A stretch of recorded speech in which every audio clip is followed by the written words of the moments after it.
में आना, तो विचार में किस रूप में आएगा? सर्वतोमुखी समाधान के रूप में आएगा। जी। तो अब इसीलिए लिखा है कि अभ्यास की जो उपलब्धि है वो अभ्युदय है। तो सर्वतोमुखी समाधान पहले विचार आयाम में आएगा, फिर व्यवहार आयाम में आएगा, फिर व्यवसाय आयाम में आएगा। तो मानव 4 आयाम में है ना, जी। अनुभव, विचार, व्यवहार और व्यवसाय। जी। तो सबसे पहले हमको, जिसको हम लोग श्रवण मनन कह रहे हैं, उससे विचार आयाम में परिपूर्णता होगी, जिसको समाधान कहते हैं। यही समाधान जब व्यवहार और व्यवसाय आयाम में भी स्पष्ट हो जाएगा, उसको सर्वतोमुखी समाधान कहते हैं। सर्वतोमुखी समाधान का मतलब है परिवार, समाज, राष्ट्र, अंतरराष्ट्र में, है ना। सर्वतोमुखी समाधान का मतलब है पांचों व्यवस्थात्मक कार्यक्रमों में। सर्वतोमुखी समाधान का मतलब है सभी परिप्रेक्ष्यों में, है ना। जी। उस सब में समाधान का हो जाना। जी। तो हमारे लिए हम जब अध्ययन कर रहे हैं तो हमारे को 3 चीजें स्पष्ट होना चाहिए। पहला है स्मरण पूर्वक, यानी सह अस्तित्व का स्मरण करते हुए। दूसरा है अनुभव की रोशनी में, यानी ये जो बाबा जी ने जो भी कुछ लिखा है, जिसको हम लोग दर्शनवाद शास्त्र संविधान कह रहे हैं, ये अनुभव है जिसको उन्होंने अभिव्यक्त किया है भाषा से। तो इसीलिए इसको अनुभव की रोशनी कह रहे हैं। और अधिष्ठान के साक्षी में, अधिष्ठान क्या है? तो अधिष्ठान जो है वो आत्मा है। तो आत्मा के साक्षी में मतलब हम अपने होने को आत्मा के रूप में स्वीकार करते हैं ईश्वर। यदि हम अपने होने को स्वीकार करते हैं और अनुभव की रोशनी है और सह अस्तित्व का स्मरण है, तभी अध्ययन में गति बनती है, यानी अध्ययन होता है जिसको कहें। ठीक है, मैं समझा पा रहा हूँ? जी भी है, बहुत बढ़िया। जी जी। तो इसीलिए लिखा है कि ज्ञानावस्था की निर्भ्रम इकाई में व्यापक सत्ता में अनुभव, अनुभव ज्ञान एवं प्रकृति दर्शन प्रसिद्ध है। तो जो अनुभव आयाम है उसमें व्यापक सत्ता में अनुभव होता है, जिसको हम लोग आत्मा और बुद्धि का क्षेत्र बोल रहे हैं। और प्रकृति दर्शन जो है वो मन, वृत्ति, चित्त में ही होता है, मूल रूप से चित्त में होता है। और प्रकृति दर्शन में वृत्ति और मन सहायक होता है, इस अर्थ। तो नीचे लिखा है सत्ता में संप्रक्त प्रकृति अविभाज्य है। तो हमको ये स्पष्ट होना चाहिए कि ये जो व्यापक वस्तु है, जिसको हम लोग अनुभव दर्शन में ब्रह्म भी कह रहे हैं, तो ब्रह्म में प्रकृति जो है वो अविभाज्य है, संप्रक्तता के रूप में अविभाज्य है।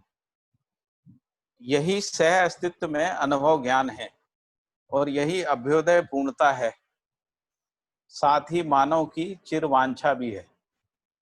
इसलिए किसी न किसी अंश में मानव में व्यापक सत्ता में अनुभूति और प्रकृति की व्यंजना, व्यंजना का मतलब है रूप, गुण, स्वभाव, सहज अधिकार एवं धर्मग्राही व प्रदायी क्षमता से संपन्न रहना, यही अभ्युदय की स्पष्ट संभावना है। तो प्रकृति सत्ता में संप्रक्त प्रकृति का जब प्रकृति दर्शन होता है, तो दर्शन के रूप में क्या दर्शन होता है? तो रूप, गुण, स्वभाव, धर्म, देश काल, दिशा आदि इस सब का दर्शन होता है ना। उसी को प्रकृति की व्यंजना कह रहे हैं, यानी प्रकृति सत्ता में संप्रक्तता के कारण से प्रकृति में रूप, गुण, स्वभाव, धर्म, देश काल, दिशा आदि की व्यंजना है। और ये व्यंजना दोनों तरीके से है, मतलब रूप, गुण, स्वभाव, धर्म ग्राही भी है और प्रदायी भी है। मतलब जब समझ के रूप में होता, समझ के रूप में सच्चाइयां व्यंजित होती है तो वो धर्मग्राही है। और जब समझाने के अर्थ में भाषा, भाव, भंगिमा, मुद्रा के रूप में होती है, साहित्य के रूप में होती है, तब वो प्रदायी क्षमता के रूप में व्यंजना है।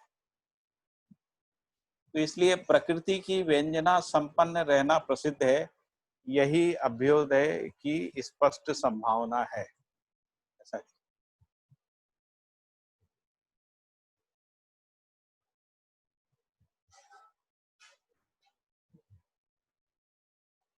सतीश भाई का रिक्वेस्ट आया है, ले सकते हैं।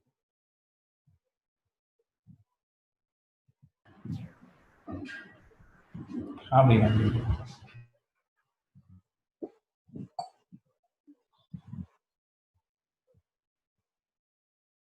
ठीक है,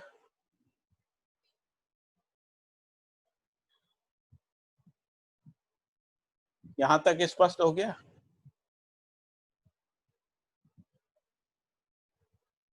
तो हम लोगों ने शुरुआत ऐसे की कि बाबा जी कह रहे हैं कि जड़ चैतन्यात्मक प्रकृति के आधारभूत व्यापक सत्ता में स्मरण करते हुए अभ्यास दर्शन का विश्लेषण करना हो। फिर ये कहा कि संपूर्ण क्रियाएं सत्ता यानी व्यापक में संप्रक्त जड़ चैतन्य ही है।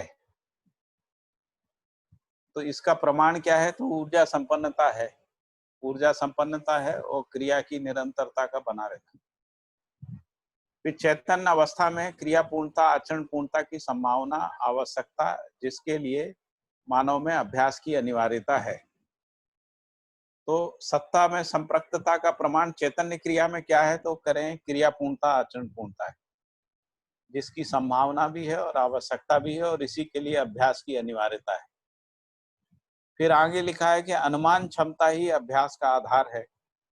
तो जिसको हम लोग विचाराभ्यास, चिंतनाभ्यास कह रहे हैं, व्यवहाराभ्यास, कर्माभ्यास कह रहे हैं, उसके मूल में अनुमान क्षमता ही है। जैसे मान लीजिए एक कर्माभ्यास का उदाहरण देखते हैं कि जो व्यक्ति कर्माभ्यास करता है ना, उसी में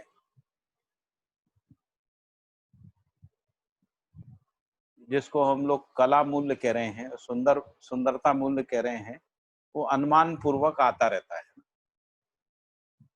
उसी तरीके से जो व्यवहार अभ्यास करता है, तो व्यवहार अभ्यास करते करते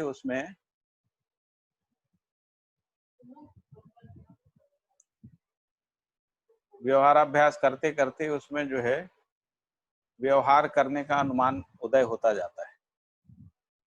तो इसी को वो कह रहे हैं कि यही निरंतर अभ्यास सूत्र है। फिर ये कहा कि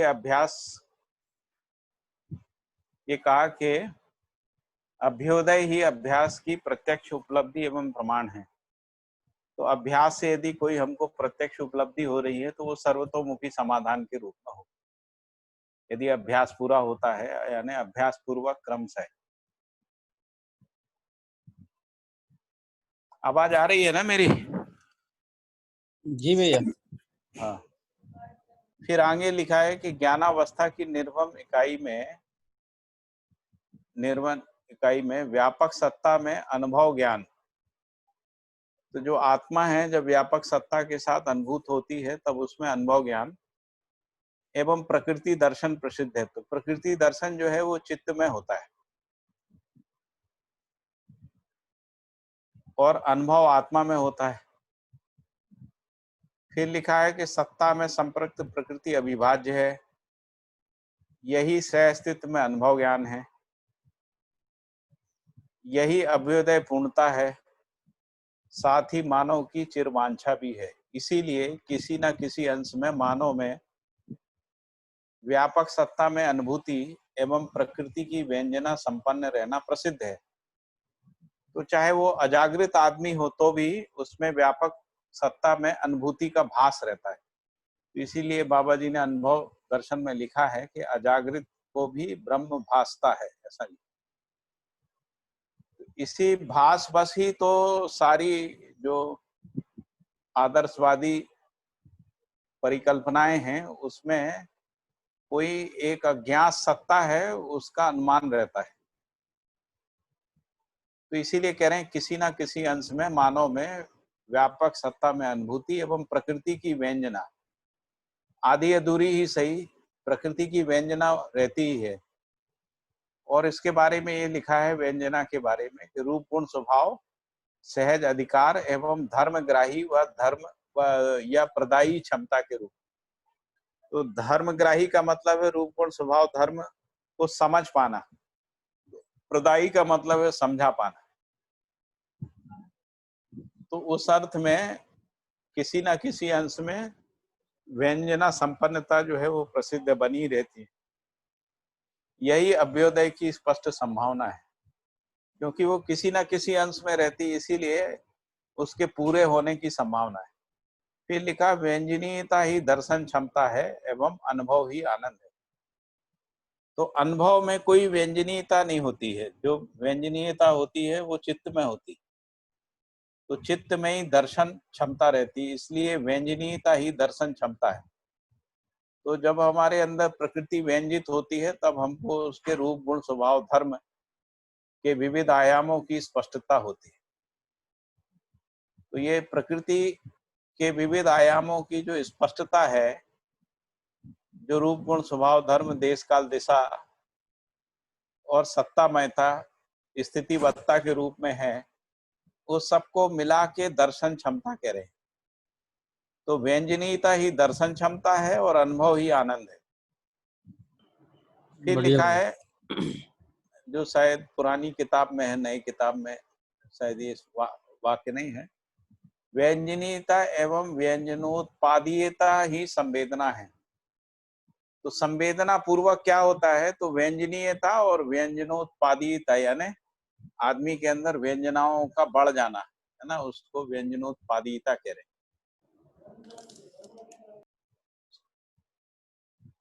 तो व्यंजनीयता एवं व्यंजनोत्पादीयता ही संवेदना है, ऐसा लिखा है।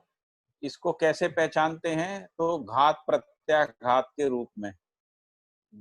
आघात का मतलब होता है आवेश प्रदायी क्रिया, तो घात और आघात और प्रत्याघात यानी आवेश प्रदायी क्रिया के रूप में, और उसका जो प्रत्याघात है उस रूप में, मूल्यों के प्रस्थापन विस्थापन के रूप में। तो मूल्यों का प्रस्थापन विस्थापन यदि देखें तो जैसे परमाणु अंशों में बढ़ना, अंशों की मात्रा का बढ़ना वो प्रस्थापन है, और अंशों की मात्रा का घटना विस्थापन है। तो वैसे ही मानव जीवन में देखें तो मूल्यों में जी पाना और मूल्यों में ना जी पाना, ये दो स्थितियां रहती हैं। फिर आगे जाएं तो रत्यात्मक और विरत्यात्मक व्यंजनाएं हैं। तो रत्यात्मक का मतलब होता है अनुभव मूलक अभिव्यक्ति सहज निरंतरता, अनुभव सहअस्तित्व में अनुभव और उसकी निरंतरता, इसको रत्यात्मक कह रहे हैं। और विरत्यात्मक का मतलब होता है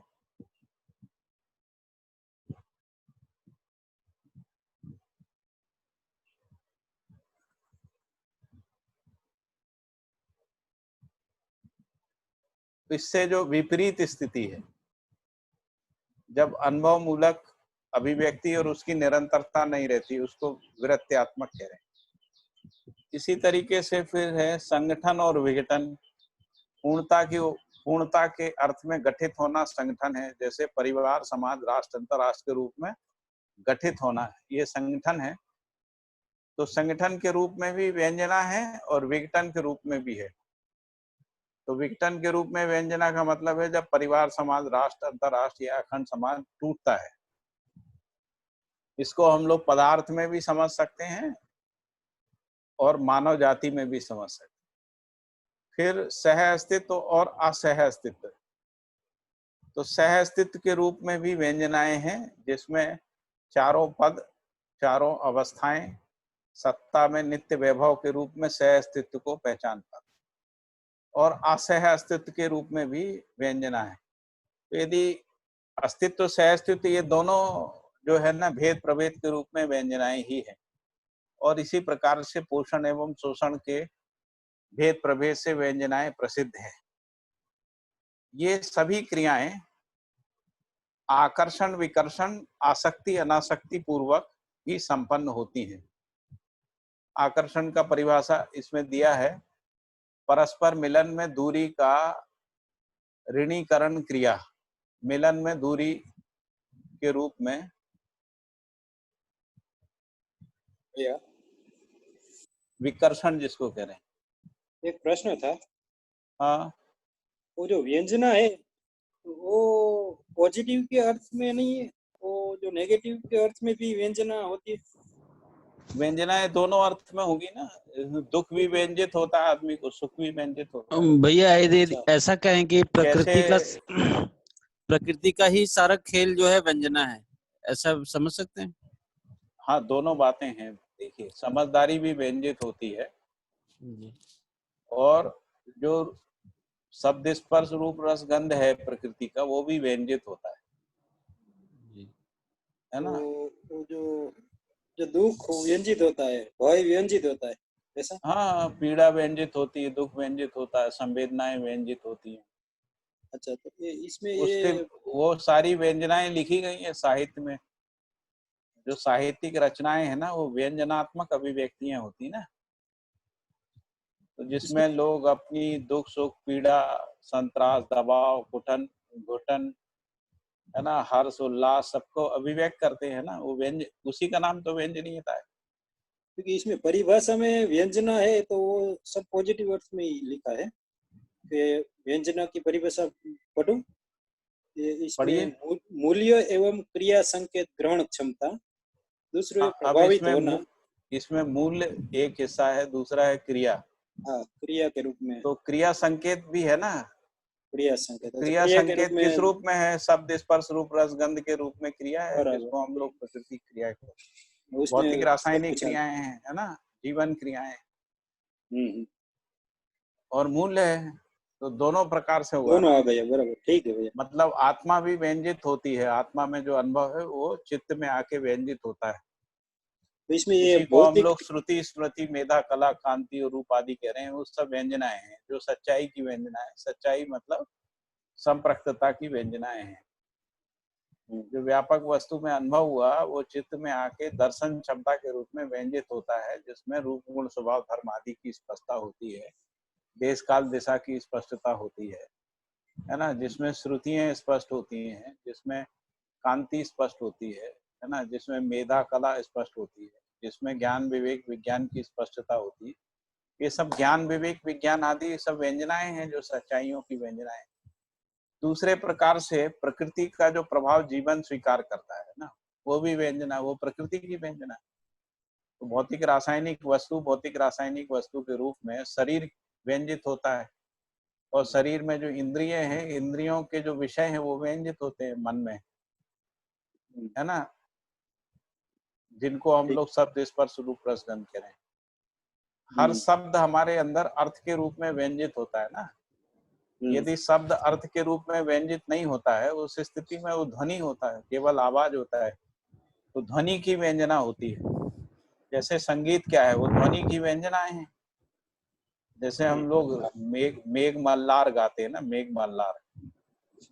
तो मेघ मल्लार का मतलब है कि हम ऐसी ध्वनि पैदा करते हैं जिसमें मेघ जैसा बादलों का भ्रम पैदा हो जाए। तो वो भी व्यंजना है। संगीत पूर्वक जो है प्रकृति के क्रिया को व्यंजित करना। भैया सारे समझा पा रहा हूँ, प्रतिबिंबन। नहीं समझा पा रहा? भैया मैं एक हाँ पूछिए, बोलिए। ये सारी व्यंजनाएं यानी सारे प्रतिबिंबन, ऐसा समझा जा सकता है?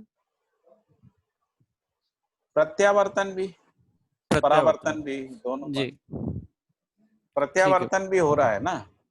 जी जब बुद्धि आत्मा को समझती है, जी चित्त बुद्धि को समझता है, वृत्ति चित्त को समझता है, मन वृत्ति को समझता है, ये प्रत्यावर्तन क्रिया है।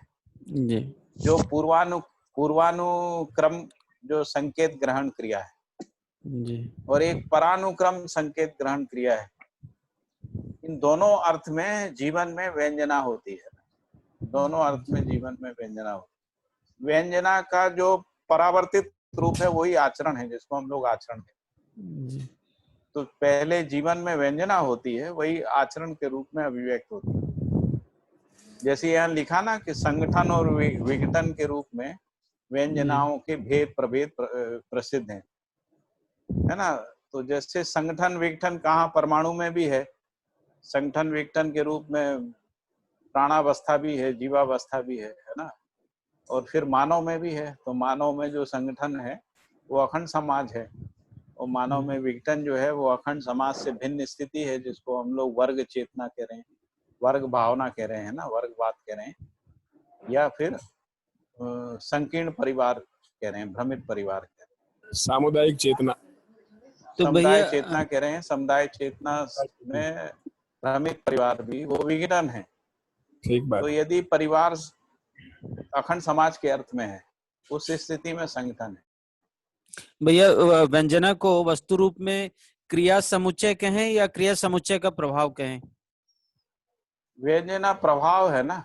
प्रभाव, ठीक। हाँ, व्यंजना के रूप में प्रभाव, ठीक है भैया। समझ भी कह सकते हैं, एक अंडरस्टैंडिंग है, समझ है,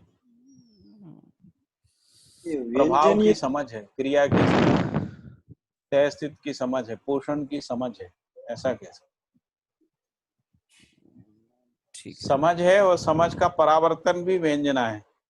तो समझ का परावर्तन जब भाषा, भाव, भंगिमा, मुद्रा, साहित्य है ना और शास्त्रों के रूप में होता है, वो भी व्यंजन ही है।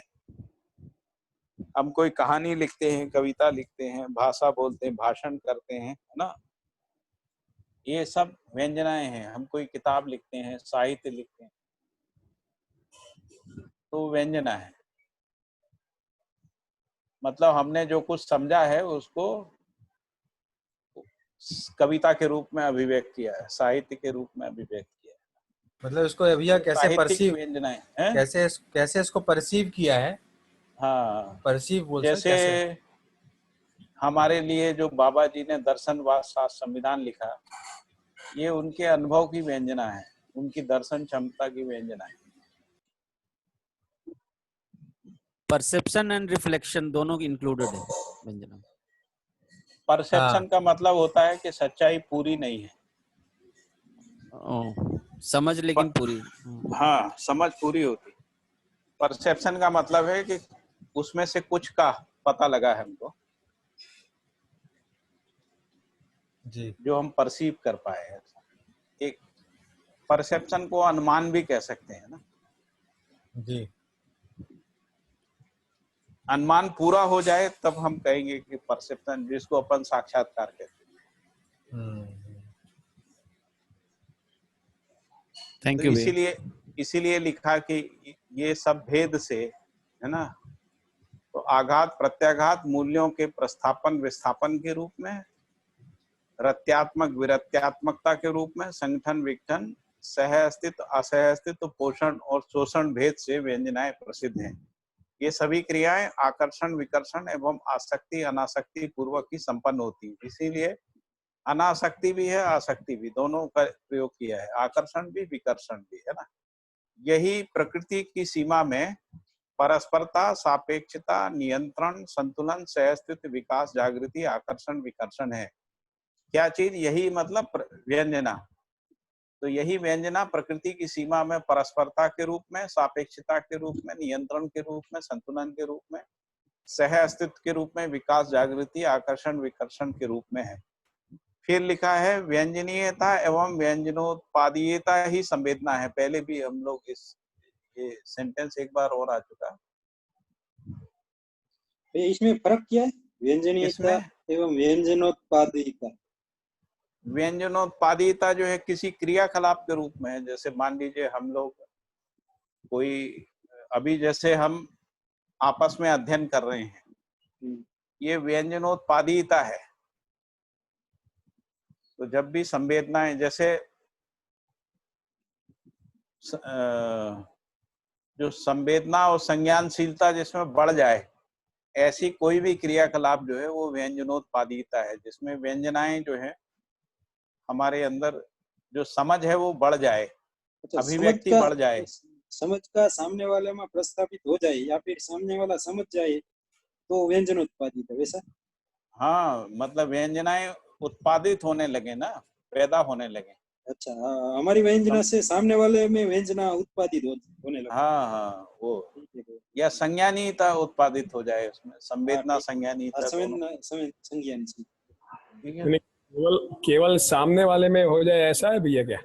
दोनों में, अपने में भी हो, सामने वाले, समझने समझाने दोनों में। दोनों में बढ़ जाए। हाँ, एक बात भैया, ठीक है ना। ठीक है भैया एक बार संवेदना बता दीजिए भैया। संवेदना को दो अर्थों में बोला है। एक अर्थ में बोला है सभी ज्ञानेंद्रियों के द्वारा बाह्य संकेतों को ग्रहण करने की क्रिया, इस रूप में संवेदना है। और दूसरा ये बोला है कि जो दूसरे की पीड़ा से पीड़ित होना है ना, दूसरे के दुख से पीड़ित होना, इस रूप में भी है ना, क्यों योगेश भाई? हाँ भैया, ठीक है। एक तो 5 ज्ञानेंद्रिय शब्द स्पर्श रूप रस गंध के रूप में, और हाँ दूसरे की पीड़ा देख के स्वयं में जो है दुखी होना, दुख महसूस करना, दूसरे की पीड़ा महसूस करना, उस हाँ, रूप में संवेदना को बताया। उस रूप में भी संवेदना है। तो संवेदना पूर्वक ही तो मानव चेतना के लिए काम कर रहे हैं हम लोग। यदि हम दूसरे की पीड़ा को अपनी पीड़ा नहीं मानते हैं, उस स्थिति में हम क्यों काम करेंगे? उस अर्थ में भी संवेदना है ना। ये दोनों संवेदना भैया प्रकार की, संज्ञानीयता के लिए सीढ़ी है। हाँ, संज्ञानीयता के लिए सीढ़ी है। पहले संवेदित होते हैं दूसरे के दुख को, यानी जो मानव जाति में जो दुख है ना, परिवार में, समाज में, राष्ट्र में, अंतरराष्ट्र में, है ना, उस दुख को हम अपना दुख मानते हैं, उससे पीड़ित होते हैं, उसी से फिर उसके समाधान के लिए जो है गतित होते हैं, है ना। तो इस तरीके से संवेदना भी संज्ञानीयता का आधार बनती है। ठीक है, ये ठीक है कि नहीं? तो मतलब ये जो संवेदना अगर किसी व्यक्ति में है या हाँ, फिर, तो ही वो व्यंजनीयता और उत्पादिता, जो अपन ने एक शब्द यूज किया अभी, वो संवेदना, व्यंजनोत्पादीयता। व्यंजनोत्पादिता, हाँ। हाँ, तो जैसे तो हम शिविर करते हैं, अध्ययन शिविर करते हैं, सम्मेलन करते हैं, है ना, कोई साहित्य लिखते हैं, कोई किताब लिखते हैं, कविताएं लिखते हैं, ये सब व्यंजनोत्पादीय है ना, जो संवेदनाओं को पैदा करती है, व्यंजनाओं को बढ़ाती है, उस तरीके से व्यंजनोत्पादीयता है। ठीक है ठीक है, जी। आपस में मिलते हैं, अकेले रहते हैं और आपस में मिलते हैं, इसमें व्यंजना बढ़ती है कि घटती है? हाँ भैया, सही बात है। एक से दूसरे में ट्रांसफर तो होती है। अगर कोई दुखी है तो दूसरे को भी दुखी कर देगा, कोई सुखी है तो दूसरे को भी हम्म सुखी कर देगा। हम्म तो इसीलिए लिखा है ना, व्यंजनोत्पादीयता ही संवेदना है, मतलब वो बढ़ा देती है, जी जी। पैदा कर देती है, ऐसा। फिर लिखा है कि व्यंजनीयता ही अभ्युदय की कामना का आधार है। मन वृत्ति चित्त बुद्धि में ही, मन वृत्ति चित्त एवं बुद्धि में ही व्यंजित होने, व्यंजित करने की क्षमता और प्रक्रिया पाई जाती है। तो जो व्यंजित होने की जो क्षमता है वो मन वृत्ति चित्त बुद्धि में रहती है। और इसको यदि हम देखें तो आत्मा में अनुभव रहता है, आत्मा में व्यंजना नहीं होती है ना। तो आत्मा से बुद्धि व्यंजित होती है, बुद्धि से चित्त व्यंजित होता है, चित्त से वृत्ति और वृत्ति से मन, और इन सबके योगफल में फिर हमारा जो विचार है, व्यवहार है और व्यवसाय है या व्यवस्था है, वो क्रमशः व्यंजित होती इस तरीके। तो मन वृत्ति चित्त बुद्धि में ही व्यंजित होने और व्यंजित करने की क्षमता और प्रक्रिया पाई जाती है। यही संस्कार व विचार क्षमता भी है, मतलब जिसको हम विचार करने की क्षमता और समझने की क्षमता कह रहे हैं। संस्कार यानी समझने की क्षमता है ना, और विचार करना यानी विश्लेषण करने की क्षमता, विवेचना करने की क्षमता, वो व्यंजनीयता पूर्वक ही होती। फिर इकाई में ही संचेतना को प्रकट करने की योग्यता है। संचेतना का मतलब है कि जानना, मानना, पहचानना, निर्वाह करने की जो क्षमता, योग्यता, पात्रता सहित जो क्रियाकलाप है। तो चैतन्य इकाई में जानना, मानना, पहचानना, निर्वाह करने की क्षमता, योग्यता, पात्रता, इसको संचेतना कह रहे हैं। उसके साथ क्रियाकलाप, इसको संचेतना कह रहे हैं। तो चैतन्य इकाई में ही संचेतना को प्रकट करने की योग्यता है, जबकि यह योग्यता रासायनिक यानी जड़ क्रियाकलाप में नहीं है। तो जड़ क्रियाकलाप में पहचानना, निर्वाह करना तक है, जानना, मानना नहीं है। तो इसलिए जानना, मानना जो है वो चैतन्य इकाई में ही है। तो उसकी क्षमता, योग्यता, पात्रता सहित क्रियाकलाप, इस रूप में संचेतना है।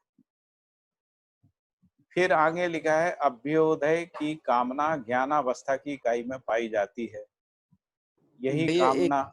एक जिज्ञासा है, क्या हाँ, मानना चित्रण की क्रिया है? मानना बेसिकली तो बुद्धि में होता है, मतलब जब हम सच्चाइयों को स्वीकार कर लेते हैं उस रूप में मानने की, ठीक है भाई। है ना। उससे पहले चित्त में मान्यता होती। मान्यता एक प्रकार का आरोप है, मतलब वस्तु जैसी नहीं है उससे भिन्न मान लेना, है ना, वो मान्यता के रूप में रहता है। तो जब ठीक है। जानने के रूप में मानना होता है वो बुद्धि में होता है। बुद्धि में जो स्वीकार प्रवृत्ति है वही मानना है, और ठीक। बुद्धि केवल सत्य को ही स्वीकारती है ना, सत्यग्राही है। जी। तो इसलिए सत्य को स्वीकार करना, उसी को बोध कह रहे हैं, उसी को निष्ठा कह रहे हैं, उसी को संस्कार कह रहे हैं, स्वीकृति कह रहे हैं, या यथार्थ ज्ञान की दृढ़ता भी उसी को कह रहे हैं। मानने के रूप में ही विश्वास भी होता है, मतलब जाने हुए को मानना ही विश्वास है, जाने हुए पे विश्वास है। जी भाई। ठीक है। अभ्युदय की कामना ज्ञानावस्था की इकाई में पाई जाती है। यह कामना ज्ञानावस्था में ही विशेषतः पाई जाती है। ज्ञानावस्था की चैतन्य इकाई में ही अभ्यास के प्रति निष्ठा एवं लक्ष्य के प्रति जिज्ञासा रहती है। ठीक है, यहाँ तक अपन पहला अध्याय पूरा हुआ।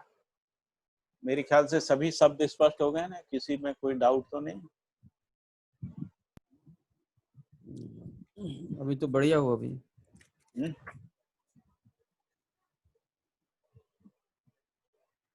तो हम लोग फिर अध्याय 2 में आ जाते हैं। योगेश भाई ठीक है ना, ठीक चल रहा है? हाँ बिल्कुल, हाँ। बढ़िया चल रहा है भैया। अब आगे अध्याय 2 में है ना, अभ्यास की अनिवार्यता। भैया एक सवाल। हेलो, पूछिए पूछिए। इसमें ये व्यंजना बराबर रूप गुण स्वभाव सहज अधिकार एवं धर्म ग्राही व प्रदायी क्षमता, तो मतलब इधर धर्म का अनुभव होता है तो वो आत्मा में होता है, तो इधर व्यंजना आत्मा में नहीं होती, लेकिन इधर ये धर्मग्राही व प्रदायी क्षमता को व्यंजना बोला है, तो वो कैसे? व्यंजन व्यंजनीयता अथवा तो व्यंजना आत्मा में नहीं होती, बुद्धि व्यंजित होती, बुद्धि इधर धर्म व्यंजित होती। तो धर्म धर्मग्राही का वो। पहचान बुद्धि में ही होती। अच्छा, धर्म की पहचान बुद्धि में होती। धर्म का पहचान धर्म का ग्राही बोध और प्रदायी क्षमता बुद्धि में, धर्म का बोध भी अनुभव आत्मा में होता है, आत्मा में अनुभव होता है।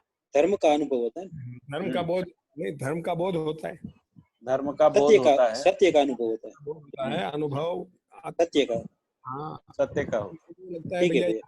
ये व्यंजना को जो है ना, प्रकृति की व्यंजना और जो है प्रकृति की व्यंजना मन वृत्ति चित्त बुद्धि, और बाकी जो है अनुभव जो है आत्मा में अनुभव में सहअस्तित्व का इस रूप में है। तो मतलब जो अनुभव है वो व्यंजना नहीं है, व्यंजना केवल जो है प्रकृति के संकेतों जो है उसको ग्रहण करने की जो क्षमता है, ठीक है भैया। उस रूप में यहाँ कह रहे हैं। हाँ, आत्मा के संकेत भी है, आत्मा और प्रकृति। हाँ जी, है ना। आत्मा का मतलब सहअस्तित्व के संकेत ग्रहण क्षमता है ना। हाँ जी, अनुभव के संकेत ग्रहण क्षमता, आत्मा के संकेत ग्रहण क्षमता, मूल्यों की संकेत ग्रहण क्षमता, इस रूप में भी व्यंजना है। और जो प्रकृति है, जो चारों अवस्थाओं की प्रकृति है, जो भौतिक रासायनिक भी है और जो जीवन के रूप में भी है ना। जीवन चैतन्य प्रकृति है, तो चैतन्य प्रकृति के रूप में जो दूसरे व्यक्ति हैं, हाँ है ना, वो शरीर के माध्यम से ही अभिव्यक्त होते हैं ना। हाँ, तो उनकी भाषा, भाव, भंगिमा, मुद्रा, उनका आचरण, व्यवहार, कार्य सब शरीर के माध्यम से ही प्रकट होता है, बिल्कुल बिल्कुल, जिसकी व्यंजनाएं होती है ना।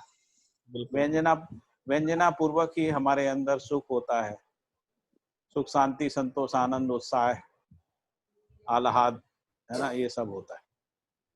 ठीक है। वो सब व्यंजना ही है। ठीक है ना ये?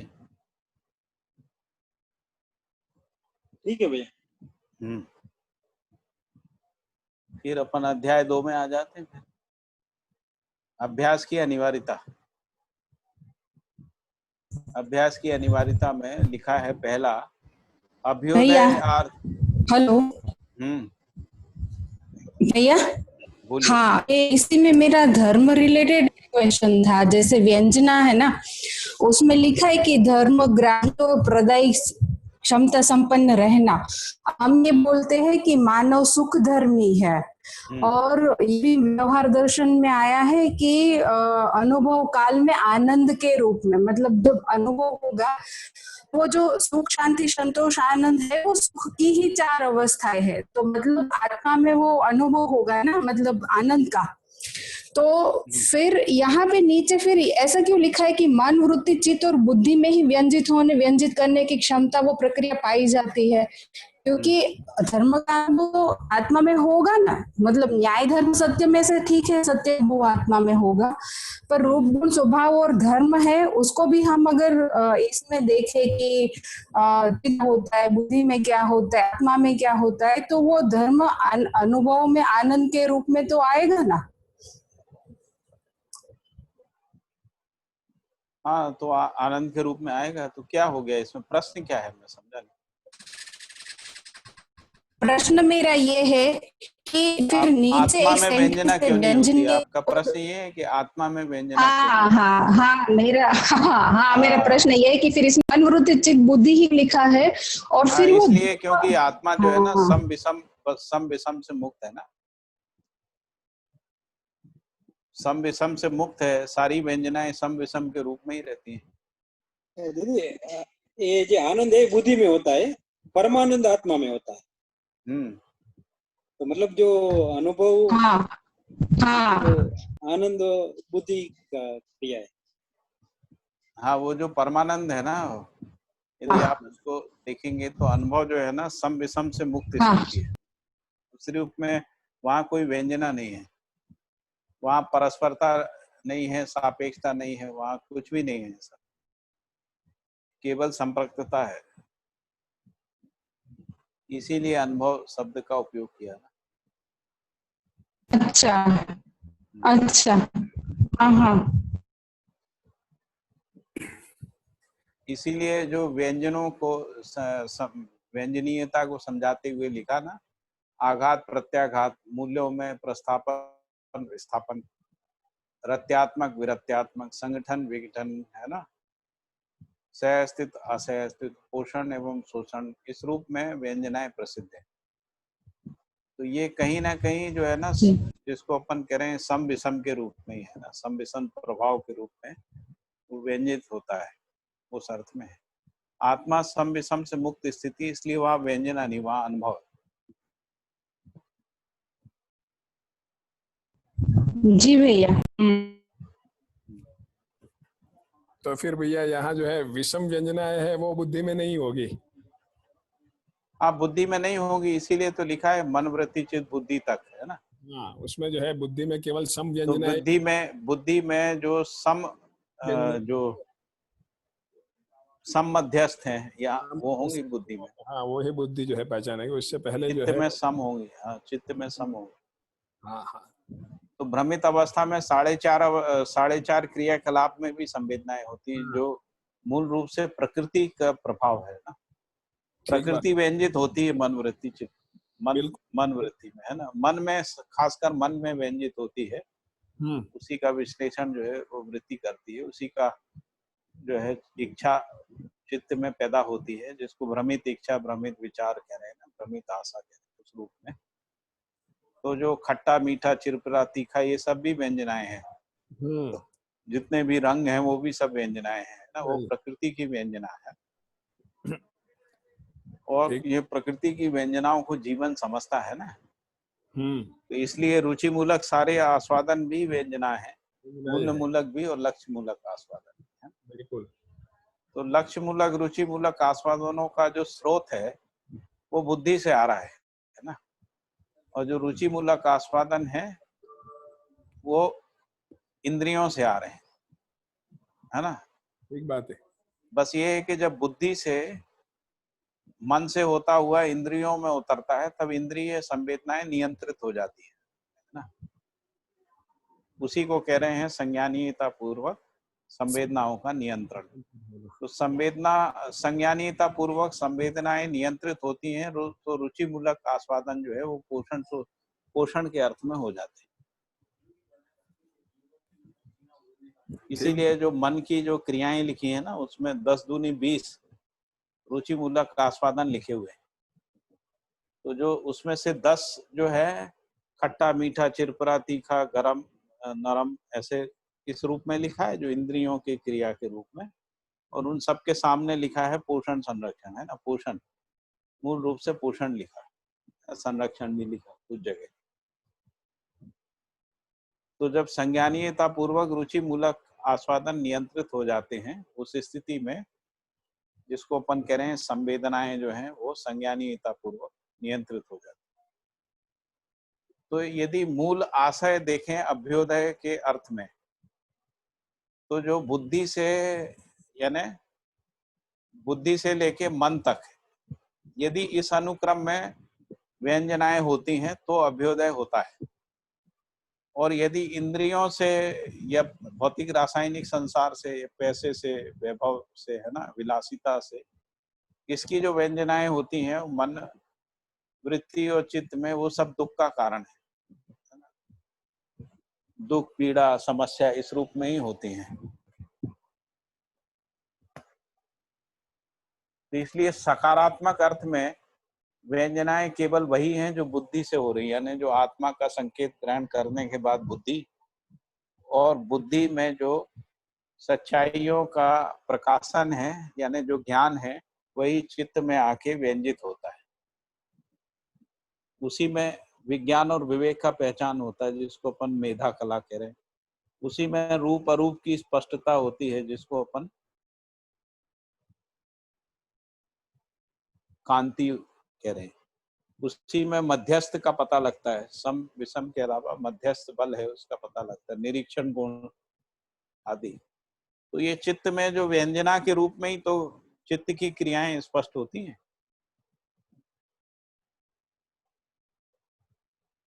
ठीक है फाल्गुनी बहन, समझ में आए? हाँ जी भैया, बहुत बढ़िया। और एक क्वेश्चन था भैया। हाँ बताइए। ये अभ्युदय लिखा है ना, सर्वतोमुखी समाधान, तो उसमें फिर हर दृष्टिकोण आयाम में समाधानित रहना, मतलब उसमें परिप्रेक्ष्य भी है। तो मेरा प्रश्न ये है कि जैसे कि व्यक्ति में समाधान है, वो मतलब हर क्यों कैसे का उत्तर ऐसे हम देख सकते हैं। पर फिर जैसे हम कब बोलेंगे कि ये परिवार समाधानित हो गया, या फिर ये समाज समाधानित है, या राष्ट्र, मतलब ये हम जब परिप्रेक्ष्य की बात करते हैं ना, व्यक्ति से लेके अंतरराष्ट्र तक, तो उसमें समाधान का स्वरूप क्या है, मतलब प्रत्येक स्वरूप हम कैसे मानेंगे कि ये व्यक्ति समाधानित है, फिर आगे आगे ऐसे, मतलब ये समाधानित है, वो कैसे पता चलेगा? देखिए, यदि परिवार में न्यायपूर्ण व्यवहार की निरंतरता है तो परिवार में समाधान है, नहीं तो परिवार में समाधान नहीं है। यदि परिवारों की परस्परता में व्यवस्थात्मक कार्यक्रमों में न्यायपूर्ण भागीदारी है तो समाज समाधानित है, नहीं तो समाज समाधानित नहीं है। और वही राष्ट्रीय और अंतर्राष्ट्रीय स्तर पे यदि प्रकृति के संतुलन और जो संरक्षणात्मक जो प्रवृत्ति हैं वो बनी हुई है तो राष्ट्र समाधानित है, नहीं तो राष्ट्र समाधानित नहीं। तो इस रूप में पहचानने में आए क्रमशः। इस पे आगे काफी बात हुई है इसमें अभ्यास दर्शन।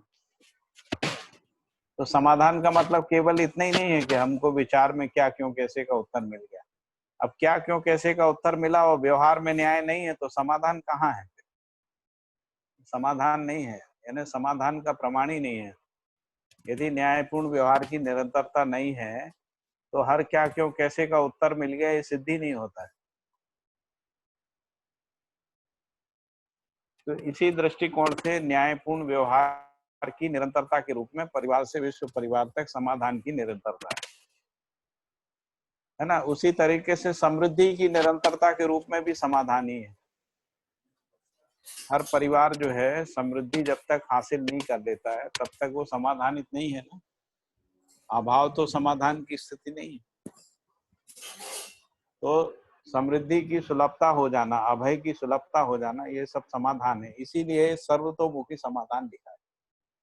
तो समाधान केवल विचार में होता है ऐसा नहीं है, समाधान आचरण के सभी पक्षों में होता है, सभी क्रियाकलाप में होता है। मान लीजिए वो किसी को उत्पादन नहीं आता है तो समस्या है ना, अब उसको पता है उत्पादन ऐसे आता है और उत्पादन नहीं कर पाता तो भी समस्या है। तो समस्या है तो समाधान नहीं है। तो इसलिए समाधान सभी आयामों में रहता है।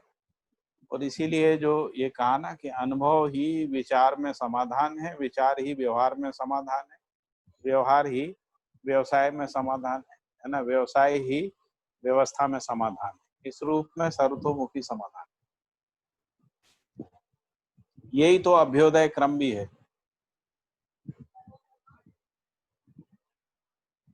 ठीक है, बहुत बढ़िया भैया, बहुत बढ़िया। योगेश भाई ठीक है? बिल्कुल ठीक है भैया, एकदम ठीक है। भास्कर भाई ठीक बोल रहे हैं? भास्कर भाई ठीक है भैया, ठीक है। संदीप भाई ठीक है ना? जी बहुत एक बढ़िया भैया। तो फिर संदीप भैया भाई एक ठीक है? एक क्वेश्चन पूछना था। पूछे ना, आप चुपचाप बैठे हुए हैं तो मैंने नहीं भैया, मैं सुन रहा हूँ सभी को, आपको हाँ। भी सुन रहा हूँ। जी जी जी जी। और जो बहन ने प्रश्न किया था ना कि आत्मा में व्यंजना नहीं होती, हाँ हाँ हाँ, तो बताइए। मेरी समझ तो ऐसी बनती है कि आत्मा जो है वो व्यापक के समकक्ष ही है, हाँ स्थिति है, हाँ ऐसा है क्या? हाँ, है ना, व्यापक आत्मा जो है अधिष्ठान अधिष्ठान जो है उसमें सम विषम क्रिया नहीं होती, वो इसमें सिर्फ मध्यस्थ है। हाँ और वो मेरी समझ ऐसी बनती है इसमें कि आत्मा है वो स्थिति है, गति नहीं है। जी जी जी। और वो सर्वद्रष्टा है हाँ जी ना, व्यापक की तरह संतृप्त है। आपने कहा ना कि वो संतृप्त है, हाँ भीगा हुआ, घिरा हुआ। हाँ। हाँ, तो इसलिए आत्मा में कोई व्यंजना होती नहीं है। हम्म। हाँ, बस इतना ही पूछता हूँ। हाँ, तो प्रश्न क्या है आपका? ये नहीं, स्पष्टीकरण था। हाँ, स्पष्टीकरण मेरा मेरी समझ ऐसी बनी है, ऐसा स्पष्ट करता हूँ, ये सही है या गलत है इतना। हाँ, आत्मा में व्यंजनाएं नहीं होती हैं, हाँ आत्मा जी, से व्यंजनाएं होती हैं ना। हाँ जी जी जैसे अनुभव व्यंजना नहीं है, लेकिन अनुभव में से के लिए व्यंजनाएं हैं। जी जी। हाँ अनुभव में से के लिए व्यंजनाएं, हाँ इस अर्थ में से। तो जी अनुभव कार्यक्रम नहीं है, कार्यक्रम अनुभव में से के लिए, ऐसा लिखा है जी। बाबा जी ने आगे हाँ जाके। हाँ हाँ उन्होंने लिखा कि अनुभव कार्यक्रम नहीं है, अनुभव में से के लिए कार्यक्रम है। कार्यक्रम तो है। अनुभव जब परावर्तित होता है हाँ तो वो क्रमशः बुद्धि, चित्त वृत्ति, मन, मन, है ना, और उसके बाद मानव के विचार व्यवहार विचार, व्यवहार। हाँ कार्य में, है ना, परावर्तित होता है। हाँ हाँ। तो उस रूप में व्यंजनाएं हैं। हम्म, ठीक है। ठीक है, ठीक है। भैया ये ये भास्कर आपने भैया ने बताया भास्कर कि भैया ने बोला। वो स्थिति हेलो। रूप में कह रहे हैं। हाँ हाँ, बोलिए बोलिए। मतलब ये भास्कर भाई ने ऐसा बताया कि मैं समझ रहा हूँ कि आत्मा स्थिति है, मतलब वो हाँ। कैसे, वो क्या कहना चाहते हैं, कुछ स्पष्ट नहीं हुआ भास्कर भाई, क्योंकि स्थिति तो है ना। मतलब स्थिति मतलब दृष्टा, वो कुछ करता नहीं है। स्थिति गति साथ में ही रहती है, ऐसी अकेली स्थिति नहीं रहती। हाँ ऐसे देखने जाए तो तो स्थिति है, प्रमाण के रूप में गति है, अनुभव के रूप में स्थिति है, तो प्रमाण के रूप में गति है। गति है मतलब बल तो और स्थिति और गति के रूप में। आत्मा का परावर्तन ही तो गति है उसकी, हाँ हाँ। और उससे पहले अनुभव के रूप में स्थिति है, अनुभव के रूप में, होने के रूप में स्थिति है। नहीं तो आत्मा फिर जब प्रश्न भैया, प्रश्न ये जब उभरता है कि आप सहस्तित्व बुद्धि में परावर्तित होता है, बुद्धि में स्वीकार होता है, जी भैया, उस रूप तो में फिर गति है जिसको अपन। हाँ, मेरा प्रश्न तो फिर ये बनता है कि मन, वृत्ति, चित्त और बुद्धि, हाँ। ये आत्मा के ही आयाम है। आत्मा के आयाम नहीं चैतन्य। बोलिए इसको, हाँ ये जीवन के आयाम बोल सकते। हाँ, जीवन जीवन के आयाम है। हाँ, तो फिर आत्मा में व्यंजना क्यों नहीं होती? क्योंकि आत्मा में सम विषम नहीं है, इसलिए नहीं होती। जी जी जी। वहाँ सापेक्षता नहीं है, तुलना नहीं है, विश्लेषण नहीं है, हाँ विवेचना नहीं। हाँ, तो मेरा कहना, तो मैं भी सारा यही जो कह, व्यंजना है ना, वो सापेक्षता में होती है, तुलना में होती है, विश्लेषण में होती है, विवेचना में होती है तो फिर आत्मा ना, निरपेक्ष हुआ? क्रियाकलाप में होती है। वहाँ कोई क्रिया नहीं है, वहाँ नहीं, पे क्रिया नहीं है, मतलब आपका कहना है अनुभव कि के रूप आत्मा, में क्रिया है। हाँ, वो तो फिर निरपेक्ष है। आत्मा की स्थिति निरपेक्ष हुई ना भैया? हाँ, तो लिखा ही है ना, आत्मा अलिप्त तत्व है, ऐसा लिखा हुआ है।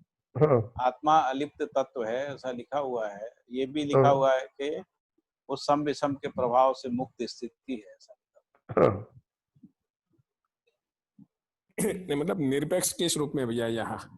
आत्मा है? निरपेक्ष अलिप्तता के रूप में। भैया मुझे एक बात और स्पष्ट हो गई तो परिभाषा अलग है भैया। चर्चा में कि मध्यस्थ क्रिया है, मध्यस्थ सत्ता में मध्यस्थ क्रिया है।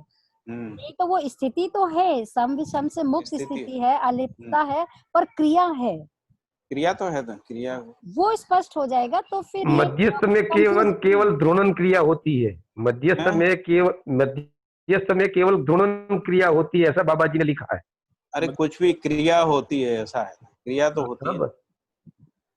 एक क्रिया हो चाहे और भी क्रियाएं हो, तो लिखा ही है उसमें।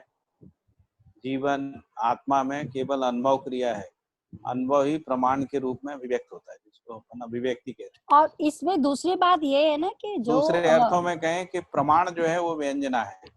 हाँ हाँ हाँ हाँ, हाँ, लेकिन वो ये सही प्रमाण है। परंपरा में होता है ना, प्रमाण हाँ हाँ आत्मा में थोड़े। आत्मा में केवल अनुभव होता है, वो प्रमाणित कहाँ होता है? बुद्धि में जाके प्रमाणित होता है। और मुझे लगता है इसीलिए ये भी आत्मबोध बुद्धि को होता है, आत्मा का बोध जो है बुद्धि को होता हाँ सुनिए, व्यापक तो क्रिया शून्य है ना, वहां तो कोई क्रिया नहीं है। और जो जीवन है उसमें जो आत्मा है वो भी क्रिया है। यही तो डिफरेंस का आधार है। इसी में तो कंफ्यूजन हुआ कि उसको निरपेक्ष माना गया और आत्मा की स्थिति को भी निरपेक्ष माना गया। तो यहीं पे तो भ्रम पैदा हो गया कि मैं ब्रह्म हो गया। उसी को तो बाबा ने स्पष्ट किया है। ठीक है ना सुरेंद्र भैया, ये बात है। मैं समझ नहीं पाया क्या बोला अभी। मुझे लग रहा है कि कई बार जब हम ये मान लेते हैं कि सम विषम से मुक्त है, अलिप्तता है, तो निरपेक्ष है, तो और व्यापक भी निरपेक्ष है, तो हम उसको कहीं उस जगह पे मान लेते हैं। इसीलिए तो निरपेक्ष नहीं लिखा है, अलिप्त लिखा है। हाँ, इसलिए वो स्पष्टता हो जाए कि वो निरपेक्ष है या वहाँ क्रियाशून्यता है, यहाँ मध्यस्थ क्रिया ही है। ये आत्मा के लिए निरपेक्ष शब्द यूज नहीं किया गया है। हाँ, इसीलिए अलिप्त तत्व लिखा है, अलिप्त तत्व बोला।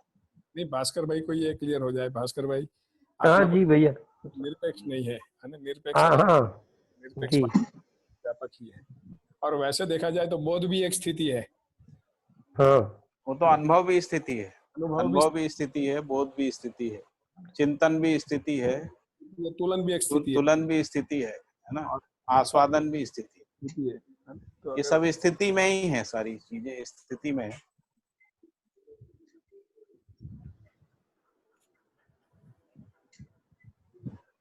ठीक है, और कुछ मुद्दा हो? नहीं तो अभी समय हो गया, अध्याय 2 फिर कल ही होगा, है ना? अब ये कल ही शुरू होगा। जी हाँ भैया, थोड़ी देर 2-4 मिनट हम लोग कुछ कोई मुद्दा हो तो बात कर सकते हैं, नहीं तो हरि हर में छोड़। कुल मिला के दो ही बात होती है, व्यंजनीयता और अनुभूति में क्या डिफरेंस है, वहां ही प्रश्न अटक रहा है मेरे।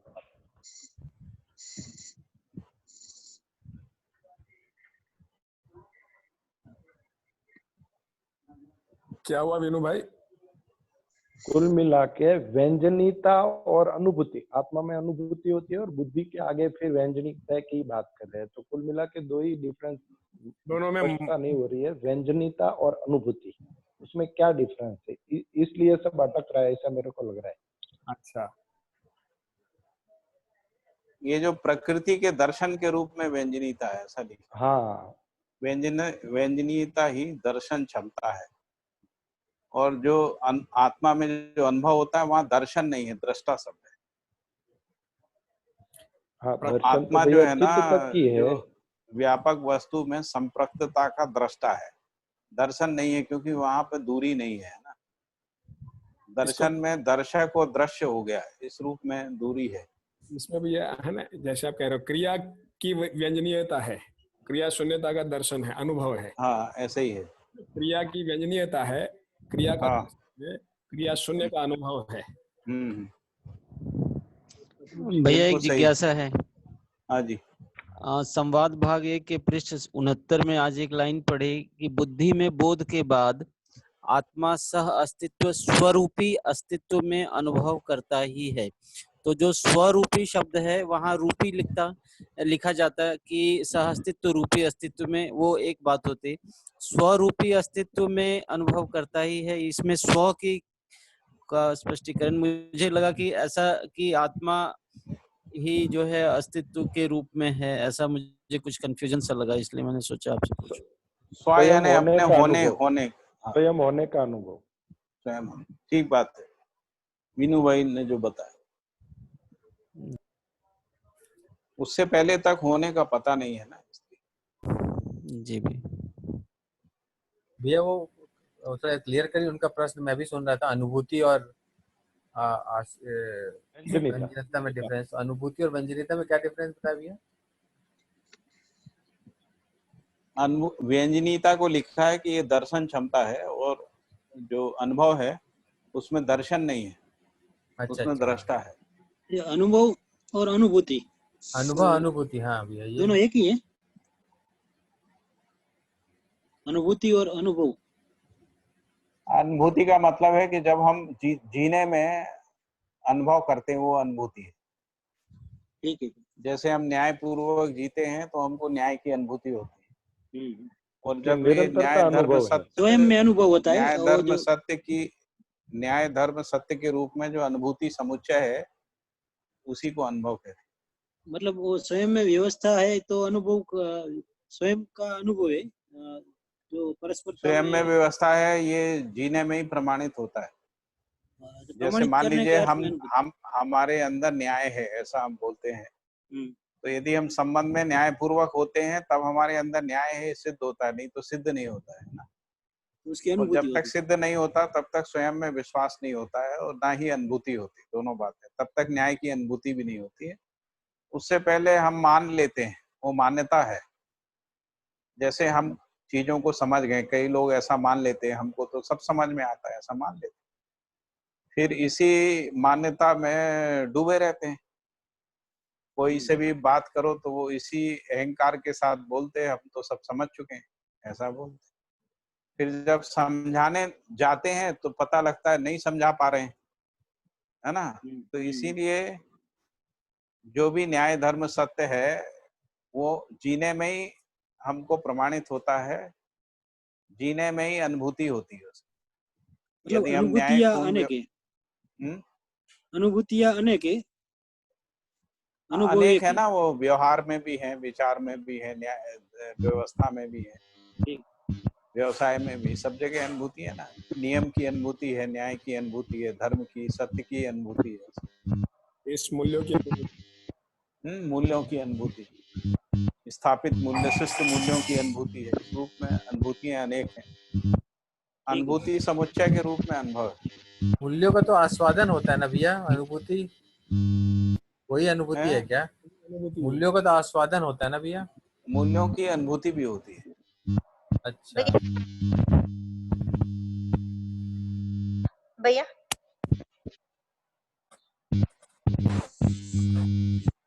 हाँ जी बोलिए। जब मैंने ऐसा समझा है कि हर क्रिया के साथ अनुभूति होती है, तो कोई भी क्रिया हो उसके साथ अनुभूति है, और जब अस्तित्व में अनुभव होता है तो अस्तित्व में स्वयं को जी समझते हुए ब्रह्म अनुभूति होती है। तो हर क्रिया के साथ अनुभूतियां है, ऐसा मैंने समझा है। हाँ, व्यवहार क्रिया है, व्यवसाय क्रिया है, भागीदारी की क्रिया है, आदि इन सब में अनुभूति हो। संबंध निर्वाह की क्रिया है, कर्तव्य निर्वाह करके, हाँ, सभी क्रियाओं में अनुभूति होती।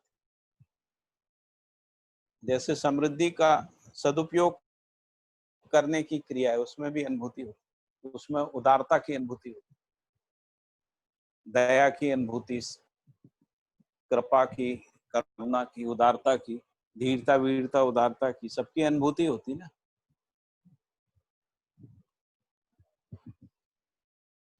और भैया भ्रमित स्थिति में या जागृति क्रम में जैसे व्यवहार वो करते हैं अपन, जीने में ही होती है, जीने में ही भ्रमित होती स्थिति है। में जो जीने में जो अपने को भाई फीलिंग आती है भैया, जो गलत करने हाँ पे या सही करने पे एक फीलिंग आती है, अनुभूति, उसको भी अपन अनुभूति कह सकते हैं। हैं? भ्रमित अवस्था में या जागृति अजय क्रम भाई में। सुन रहे हैं क्या? अजय, अरुण जैन है क्या? क्या अजय भाई हैं? अरुण भैया है, अरुण भैया। अरुण भैया हैं क्या? हाँ अरुण भैया हूँ। नमस्कार हाँ भैया। अरुण भाई, नमस्ते नमस्ते। बढ़िया।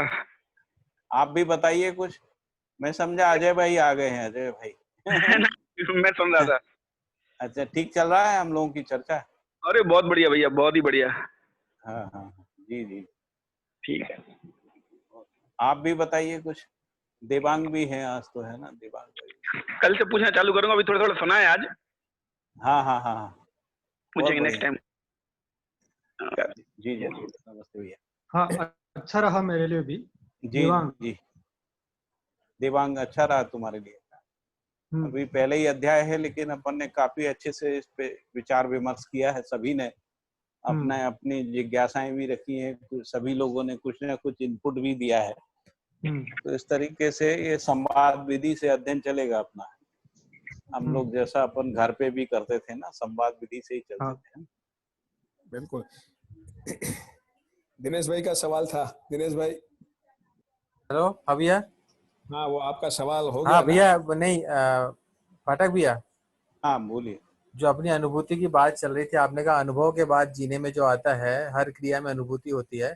अनुभव के पहले भैया जागृति क्रम में, भ्रमित अवस्था में जो व्यवहार करते हैं अपन और जीने में जो भी क्रियाएं करते हैं, उसको भी अनुभूति कह सकते हैं। जो फीलिंग अपने को आती है परस्परता में, हाँ, उसमें जो है ना अनुभूति का भास आभास होता है, भास आभास प्रतीति। अच्छा अच्छा, जो भास तो आभास ही भास आभास कहेंगे। प्रतीति अनुभव का ही होता है, अनुभव का ही होता है। यानी सच्चाइयों का ही भास आभास प्रतीति होती है। यदि सच्चाइयों का भास आभास नहीं है, प्रतीति नहीं है, उस स्थिति में भ्रम है। तो भ्रम का तो अस्तित्व होता नहीं है ना। जी जी जी जी। भास का मतलब है कि कुछ हमको सच्चाई जो है किसी ना किसी रूप में हमको छू गई है ना। जी।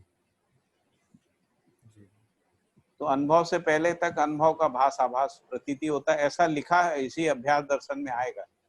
जी जी भैया। तो अनुभव के बाद ही अनुभूति होगी, उसके पहले भास आभास प्रतीति होगी, सच्चाई के पहले लिए। अनुभूति होगी, अनुभूति होगी। अनुभूति समुच्चय के रूप में अनुभव है। अच्छा अच्छा जी भैया। अनुभव के बाद अनुभूति की निरंतरता है। अच्छा, अनुभव के बाद अनुभव की निरंतरता है ना। जी जी जी, ठीक है भैया।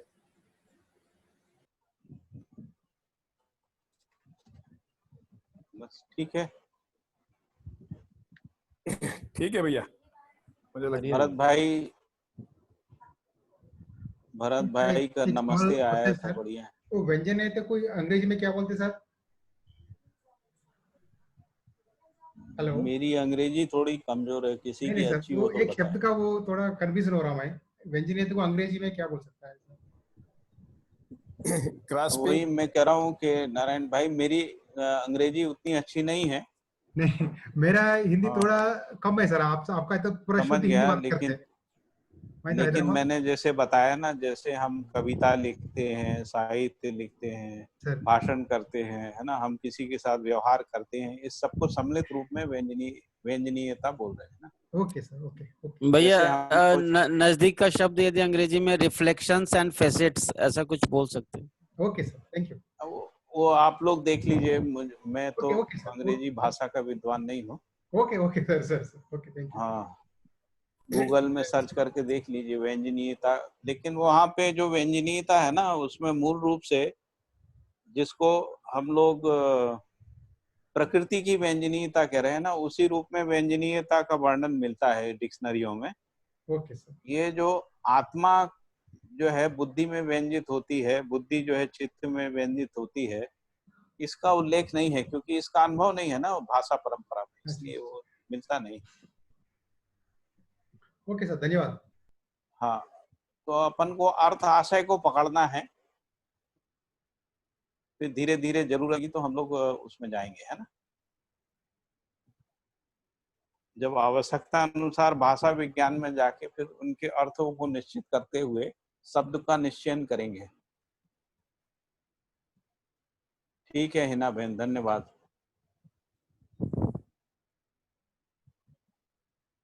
और बताइए, बस नहीं तो फिर विदा ली जाए सबसे। ठीक है भैया।